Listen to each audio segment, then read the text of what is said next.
सबसे पहले उत्तराखंड की जनता को बहुत बहुत बधाई हो। बेरोजगारी के नेशनल एवरेज से 2% ज्यादा बेरोजगारी जो है उत्तराखंड में है। 60% पहाड़ों पर रहने वाले लोग रोजगार की तलाश में पलायन करके प्लेन में आ गए। जमीयत उलेमा हिंद के लीगल एडवाइज़र मौलाना काब रशीदी साहब मेरे साथ हैं। मौलाना साहब, उत्तराखंड में यूनिफॉर्म सिविल कोड लागू हो गया है, इसको लेकर क्या कुछ ऐतराज़ है जमीयत उलेमा हिंद का? देखिए, मैं कॉन्स्टिट्यूशन की बात करूं तो शायद अब ठीक नहीं रहेगी, चूँकि उसको कैबिनेट ने पास किया है, फिर मेजॉरिटी के साथ कल असेंबली में भी पास हो गया है।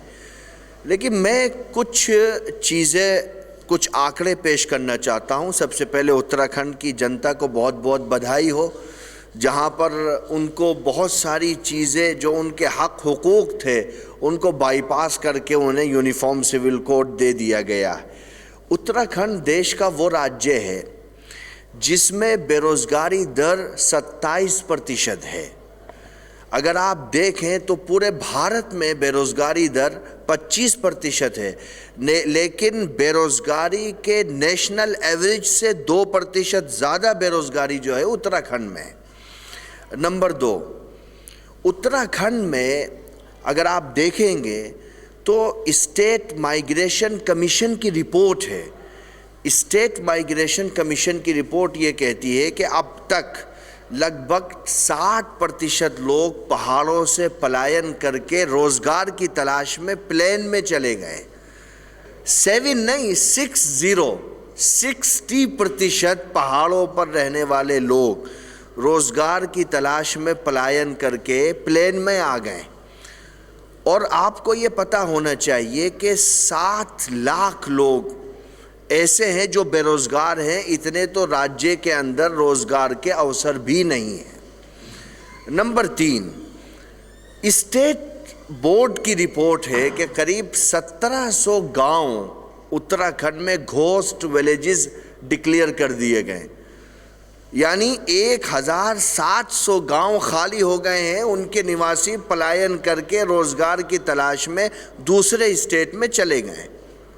नंबर 4, 14 साल से लेकर के 29 साल तक की आयु के जो युवा हैं उनमें उत्तराखंड के अंदर बेरोज़गारी दर 14.2% है।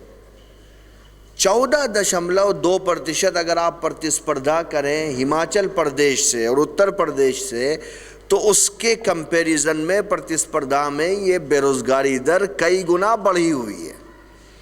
नंबर 5, अभी कुछ दिन पहले आपने देखा होगा कि जोशी मठ में स्पिरिचुअलिटी, नेचुरलिटी और कुदरत के साथ खिलवाड़ करने के नतीजे में, प्रकृति के साथ छेड़छाड़ के नतीजे में घरों के अंदर, मकानों के अंदर दरारें पड़ गई थी, जिसमें बहुत सारे लोगों को अपने घरों से बेघर होना पड़ा था। और उस वक्त जमीयत उलेमा हिंद पहला संगठन था जो नॉन पॉलिटिकल सोशल ऑर्गेनाइजेशन था, जिसने ये कहा था कि जोशी मठ देश की बड़ी आबादी के लिए सिर्फ एक धार्मिक स्थल ही, एक पर्यटक स्थल ही नहीं है, बल्कि वो बड़ी आबादी की आस्था, आराधना, उपासना और तपस्या का केंद्र भी है। और हमने उस वक्त भी मुख्यमंत्री से आधिकारिक तौर पर और राज्यपाल से ये मांग की थी कि आप परियोजनाओं को रोकिए और लोगों को स्थान दीजिए मानवता के आधार पर। ये 5 बिंदु जो मैंने बोले हैं, चाहे वो बेरोज़गारी का हो, चाहे वो पलायन का हो, चाहे वो विलेजेस के खाली होने का हो, चाहे वो 14 से लेकर के 29 की आयु तक 14.2% बेरोज़गारी का हो, या फिर जोशी मठ जैसे एरियो का हो, इन 5 बिंदुओं को इग्नोर करके अगर यूसीसी दिया जा रहा है उत्तराखंड के लोगों को तो बधाई हो फिर। और फिर उसमें भी एक्सेप्शन कर देते हो आदिवासियों। भाई, अगर आप यूनिफॉर्म सिविल कोड ला रहे हो तो फिर एक्सेप्शन क्यों कर रहे हो? आप ट्राइबल का एक्सेप्शन करते हो, आदिवासियों का एक्सेप्शन करते हो, अलग अलग राज्यों में जो कस्टम हैं, जो वहाँ के लोगों की रीति रिवाज हैं, उनका सम्मान करते हुए आप उनको इस बिल से बाहर कर देते हो। तो फिर ये यूनिफॉर्मिटी किस चीज़ की हो गई? हमने पहले भी कहा था कि यूनिटी ज़रूरी है, यूनिफॉर्मिटी यूनिटी से ज़्यादा ज़रूरी नहीं है। अगर बेरोज़गारी की दरों को इग्नोर करके जनता को, उसके युवाओं को अगर आपको यूसीसी देना है और यूसीसी उत्तराखंड की तकदीर को बदल सकती है और भव्य दिव्य उत्तराखंड का निर्माण कर सकती है, तो मैं बधाई देता हूँ उत्तराखंड की जनता को। विरोध क्यों कर रहे हैं आखिर आप, क्या नाराजगी है? मैंने बताया ना, 5 बिंदु हैं विरोध करने के। आपकी बेरोजगारी दर कहाँ है? आप नेशनल बेरोजगारी दर से 2% ज़्यादा बेरोजगारी उत्तराखंड में है। आपके यहाँ 1700 गांवों को होस्ट विलेजेस घोषित कर दिया गया है। आपके यहाँ स्टेट माइग्रेशन कमीशन की रिपोर्ट है कि साहब 60% लोग पहाड़ों से पलायन करके प्लेन में चले गए हैं। आपके यहाँ 14 से लेकर के 29 के बीच की आयु के लोगों में 14.2% बेरोजगारी है। आपके यहाँ स्टेट जो नेचुरल रिसोर्सेज हैं उनके साथ में, प्रकृति के साथ में छेड़छाड़ करता है तो जोशीमठ जैसी घटनाएं आती हैं। अगर इन सब घटनाओं को इग्नोर करके यूसीसी एक स्टेट की विकास यात्रा में सबसे बड़ा कार्य कर सकता है, तो मैं बधाई देता हूं उत्तराखंड की जनता को। यूनिफॉर्म सिविल कोड उत्तराखंड में लागू हो गया है, अब सिटीजन अमेंडमेंट एक्ट आ रहा है, क्या कुछ कहना है? देखिए, ये बात हमने पहले भी कही थी कि आप नागरिकता दो, मुझे कोई आपत्ति नहीं है। आप हमारे पड़ोस में जितने देश हैं उन सब के लोगों को, उन सब के माइनॉरिटीज़ को आप भारत में नागरिकता दे दो, मुझे कोई आपत्ति नहीं है। मेरा जो सवाल है वो सिर्फ धर्म के आधार पर है।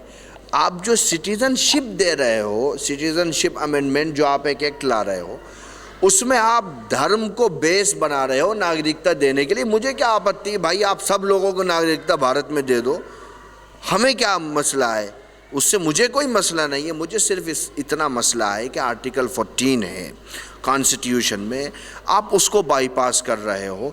आप स्वामी विवेकानंद के सपनों को चकनाचूर करके हिंदू महासभा की 2 नेशन वाली थ्योरी को ला रहे हो, जिसके खिलाफ हमने निर्णायक लड़ाई लड़ी थी और 2 नेशन थ्योरी को रिजेक्ट करके अखंड भारत की परिकल्पना मौलाना मदनी ने की थी। तो ठीक है, लेकिन मेरा कहना यह है कि मुझे नागरिकता से आपत्ति नहीं है। मुझे आपत्ति इस चीज़ से है कि आप एक धर्म को इग्नोर करके और उससे बाहर करके 9 मरतबा इसमें अमेंडमेंट हुआ है। नागरिकता का जो ये सिटीजनशिप अमेंडमेंट है, ऐसा नहीं है पहली मरतबा आ रहा है, इसमें संशोधन भी कई मरतबा हुआ है, लेकिन धर्म के आधार पर पहली मरतबा हुआ है। और ये 2 नेशन थ्योरी को एक अमली जामा पहनाया गया है, जिसको हम कभी भी एक्सेप्ट नहीं कर सकते। जमीयत उलेमा हिंद की ओर से क्या कुछ अपील रहेगी? जिस तरीके से सिटीजन अमेंडमेंट एक्ट यूसीसी आ रहा है, मुसलमानों से क्या कुछ कहेंगे? देखिए, यूसीसी पर तो 2018 में जो लॉ कमीशन ने कहा था, हम वही कहेंगे मुसलमानों से। हमारे नेशनल प्रेसिडेंट ने भी आज आधिकारिक तौर पर ये स्टेटमेंट किया है कि ये भारत की संविधान की आत्मा के खिलाफ है।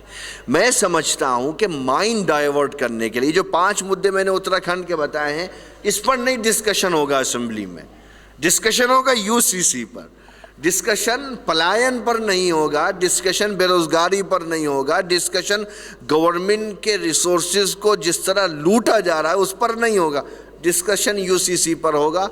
अगर यूसीसी एक स्टेट को भव्य और दिव्य बना सकती है तो भारत के हर राज्य में यूनिफॉर्म सिविल कोड लागू कर देना चाहिए।